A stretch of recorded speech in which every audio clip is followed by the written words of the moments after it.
Again, Oh. be very, very careful about what you're reading.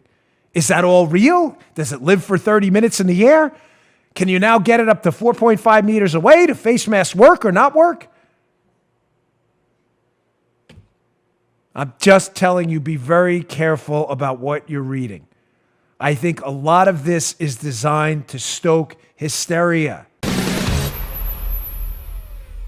Okay, let's open up first with our daily coronavirus updates. Important given the public hysteria being stoked by the media, which seems to be relishing this opportunity to frighten the hell out of everyone. That's not what we're going to do here. First, Italy's in an obvious public health crisis right now. They've seen the spread of the coronavirus up there with South Korea and China, places that have had real serious spreads of this. So Italy's been closing down a lot of any public gatherings, basically at all. So there's a piece in the Wall Street Journal today by the excellent James Freeman saying, hey, before we go full Italy, basically, as with any other problem in life, crafting a virus solution should include consideration of the cost and benefits. I'm not going to keep saying it, but I've said it for the past few days. I'll just briefly repeat it here.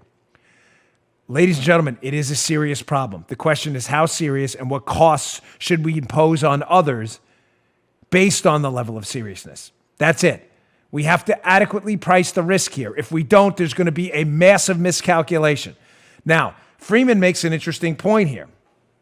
There is some talk, you've heard it on the news, you've heard it on the media, of places and locales closing schools for kids. Well, ladies and gentlemen, that's a massive cost. That is a cost to parents who will have to then stay home, or parents who will have to find some kind of daycare, babysitting solution. It's a cost.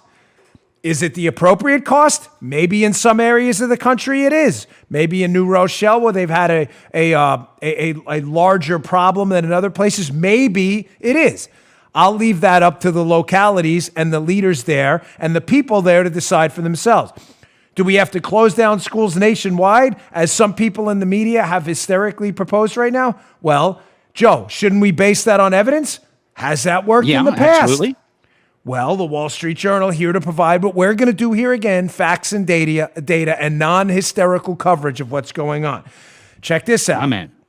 This is what happened in the past. During the H1N1, the H1N1 flu outbreak in 2009, some schools were closed and kids still ended up congregating at places like malls and water parks. One of the doctors mentioned here that the role of children in driving the spread of the current infection is still unclear. Basically, folks, again, the hysteria here, I believe, is multi-purpose for the media. Number one, it drives ratings for them. Number two, they get to damage Donald Trump. It's sad.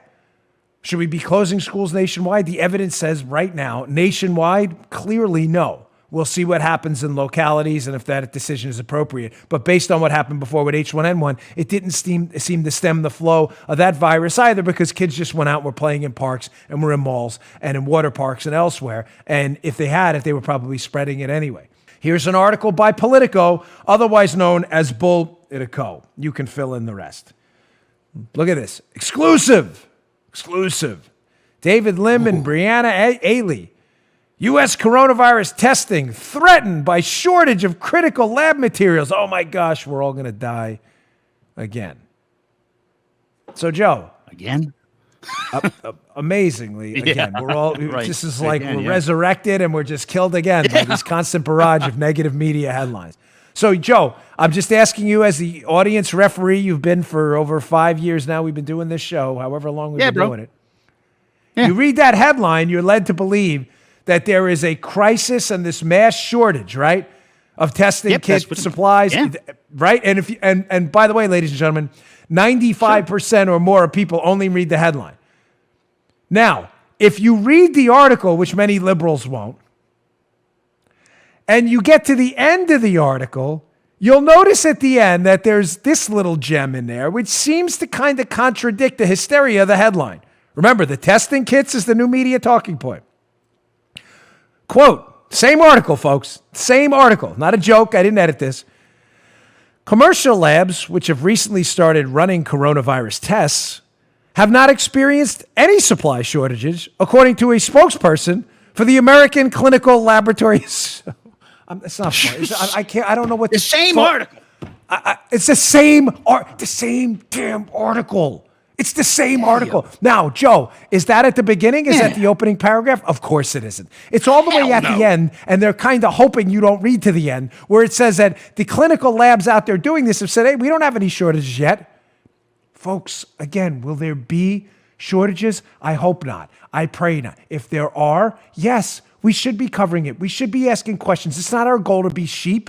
I don't care who's in charge, Trump, Reagan, Obama, or anyone else. But do you think, I'm just asking you a simple question, do you think that headline corresponds to the reality of what that story says? Exclusive, critical shortages, At the end, spokesperson for the Lab Association says, we're not experiencing any shortages right now.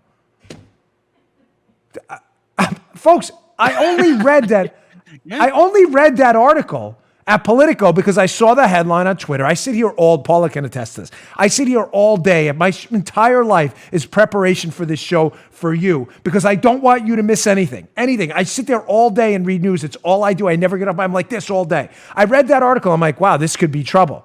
And honestly, there's a lot of opportunities here for people who are panic selling. So I'm like, oh my gosh, are these lab companies in trouble? What's happening? Are we going to have to do something?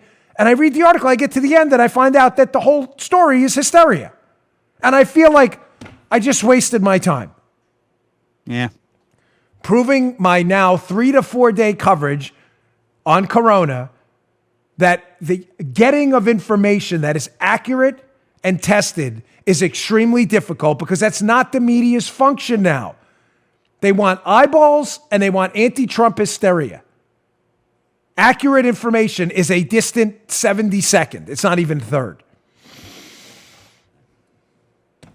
Showing again how difficult this is.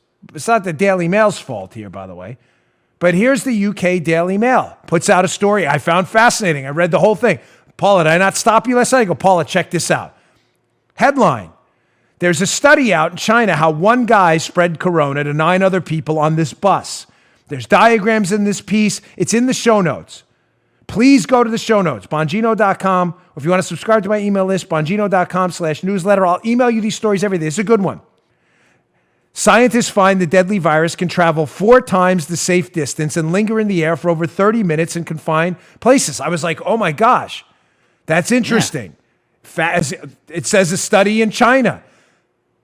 So I said to Paula, she's fascinated with this. She walked in the door. I said, you got to see this Daily Mail piece. Apparently this thing can live in the air for up to 30 minutes. What happened is, according to this China study, this sick passenger had left the bus, and people who got on the bus after him up to 30 minutes later may have been contaminated. So, to hold on this. Hold on this story. I don't want you to tune out now. If you are, you're making a mistake. Don't spread this before I finish this. Because again, the point of this is not to tell you about the study. It's to tell you about how hard it is to get accurate information. Now let's go to the bullet points from the piece. I'm going to read through them and make sure you stay till the end. If you're watching on YouTube, you can read ahead. YouTube.com/Bongino. Bullet point. Scientists studied one guy in China who passed the virus to 13 people in total.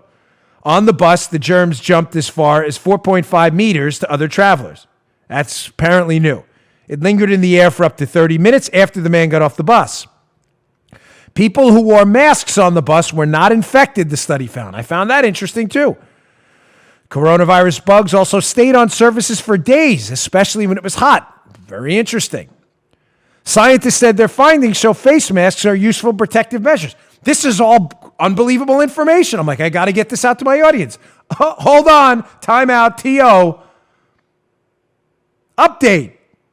The study published in a Chinese journal has since been retracted. Oh! You can't get anything. Again, I'm not blaming the Daily Mail. They put the story out and thought it was a legitimate study, like we all did too. No one's telling us why it was retracted. Again, Be very, very careful about what you're reading. Is that all real? Does it live for 30 minutes in the air? Can you now get it up to 4.5 meters away? Do face masks work or not work? I'm just telling you, be very careful about what you're reading. I think a lot of this is designed to stoke hysteria. You just heard The Dan Bongino Show. You can also get Dan's podcasts on iTunes or SoundCloud. And follow Dan on Twitter 24/7 at @DBongino.